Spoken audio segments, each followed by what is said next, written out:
Whatever happened to our warm fall and early winter? It is over. It is cold, but I'm not going to complain, because if you notice the dark clouds, this is north I'm pointing. About 20 miles that way, there is 3 feet of snow. They can have it up there. That's just the way it is here in Northeast Ohio. We are 30 miles inland from Lake Erie, and that's what controls our weather here in the wintertime, especially when the lake is not frozen. Here's what I'm doing though. If you recall, I have the Japa 315. Well, I haven't shown all of these logs come in, but I have been on a buying spree here for these logs. And we've run out of room, so the one logger, this is 2 triaxle loads of logs, and he loaded them from the other side of the wall. So my wall's right behind that, and that's fine. But a little light went off inside my head. Here's what I can do. A number of these are skinnier. I can run these right through the 315 instead of forking them down to the 405. The 405, I have loaded up with bigger logs, which is where I think the perfect split system shines on that. So why waste all that time running back and forth with my tractor when I can just run these skinny logs right here? My one video I showed you, I was just putting them right into the trailer. But I thought, let's try some variety. I am going to split these and put them right into the cleaner. But I'm not going to have, the cleaner runs from the 405. I'm not firing that up. We're just going to fill this hopper up with logs, and then we'll fire it up and we'll watch this cleaner throw all the logs into the trailer. Now, these cleaners work on a lot of different ways. You can lower these to the ground. If you have a skid steer, you can scoop from a pile and dump in them before it goes out to the customer.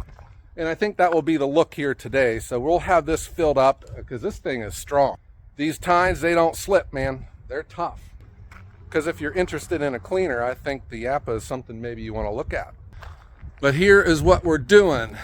Let's get the 315 fired up. I've cut, for instance, like this larger log that can be sent down to the 405. I cut the top of it off. Nice little skinny thing. And I just, we're going to do it like this. And then that will allow me to get into the rest of these here. All right, guys, here we go.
I kind of like running a 315. It's fun. It's different.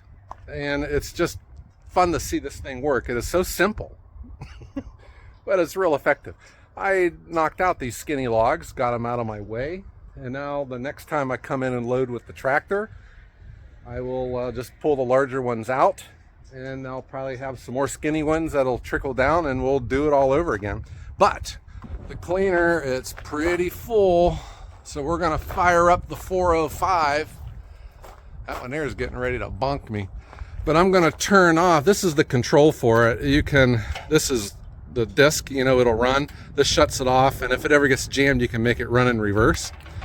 So for right now, I'm gonna leave it turned off. We're gonna fire up the 405, and we're gonna fill this trailer up with firewood.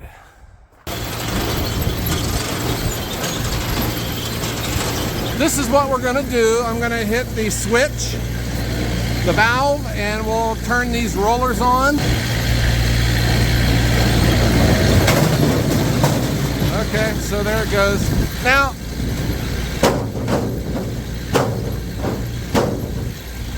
so that's the look.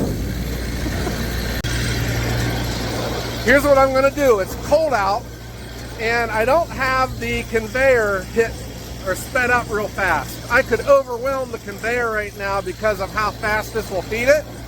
So I'm just gonna hit the button, hit the switch, feed a little bit, turn it off so I don't overwhelm the outfeed. That outfeed's timed with the 405's production with its output.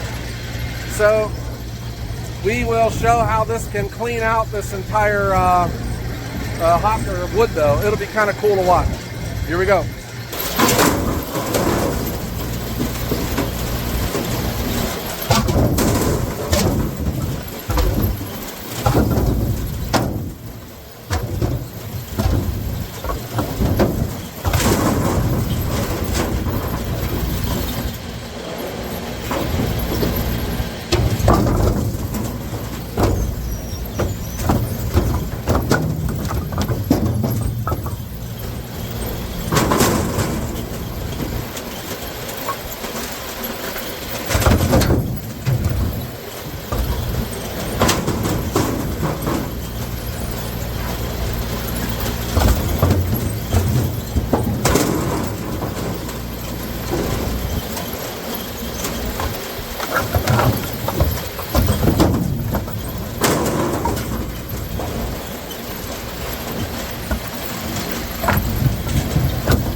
Okay, not bad for a bunch of skinny logs. I think it's more efficient for me just to point the conveyor right into the trailer, but that was kind of fun. These cleaners have multiple uses. You can feed them with a conveyor, from off of a splitter or off of a processor like me, or you can lower these to the ground and load them up with a front end loader. If you're interested in, if you want to have clean firewood delivered to your customers, that's the way to do it. This thing is tough, it is strong, but what I was saying, I didn't have the 405 at high RPM. It was just warming up, and the hydraulics are cold because it's freezing out here. But I can overwhelm this conveyor. You can help yourself out. There's a valve on the other side. You can speed it up. so that you don't have, so that it helps clear it. But you saw it almost get bogged down. I put too much weight into it. But again, we're on low RPM, and I have the speed on this outfeed turned down. Okay, but there you go. I'm serious. This 315, I like it. This thing's fun. I think if you have the money, and if you're in this for the long haul, if you have a lot of money into a big processor, sometimes, for instance, my 405, it doesn't, I think, maximize its output on the smaller diameter logs. And here you have an affordable processor. You get one that's PTO powered, it would be even cheaper, and it works, man. It works great. Okay, I hope you enjoyed this. This was a lot of fun. I know I had fun. All right, guys, everyone have a great day.